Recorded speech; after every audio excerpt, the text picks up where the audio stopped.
ফাইন্নাকা মাইয়িত, অবশ্যই আপনাকে মৃত্যুবরণ করতে হবে।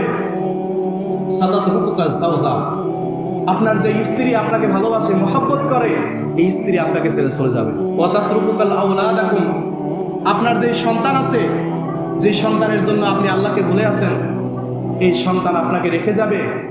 ওয়াতাতরুকু মাতাউল হায়াতিদ দুনিয়া, যেই দুনিয়ার সুখ ভোগে আপনি ব্যতিব্যস্ত আছেন, রবকে ভুলে আছেন, এই দুনিয়ার সুখ ভোগ আপনাকে ভুলে যাবে। ওয়াতানজিলু মিনাল কবর, এবং আপনি কবরের মধ্যে প্রবেশ করবেন। ফাইন আমিলাত খায়রা, যদি আপনি উত্তম আমল করে যান দুনিয়াতে, তাহলে কানা কফরিকা রাউদাতাম মির রিয়াদিল জান্নাহ, আপনার কবরটা হবে জান্নাতের বাগান সমূহের একটি। সুবহানাল্লাহ।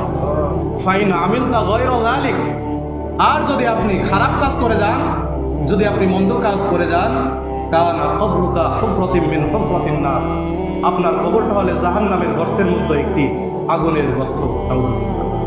ইয়া আইয়ুহান নাস, হে মানুষ, ইয়া আইয়ুহান নাস, হে মানুষ, তুবু ইলাল্লাহ, আল্লাহ পাকের দিকে ফিরে আসো, তওবা করো। লা তাকনাতু মির রাহমাতিল্লাহ, ওনার রহমত থেকে নিরাশ হও না। ইয়াউমা লা ইয়ানফাউ মালু ওয়ালা বানুন, সেদিন আপনার ধন সম্পদ, আপনার সন্তান সন্ততি কোনো কিছুই কাজে আসবে না। ইল্লা মান আতাল্লাহা বিকলবিন সালিম, সেদিন শুধুমাত্র কাজে আসবে আপনার পরিশুদ্ধ অন্তর, আল্লাহ পাকের মহাব্বত, আল্লাহ পাকের সন্তুষ্টি।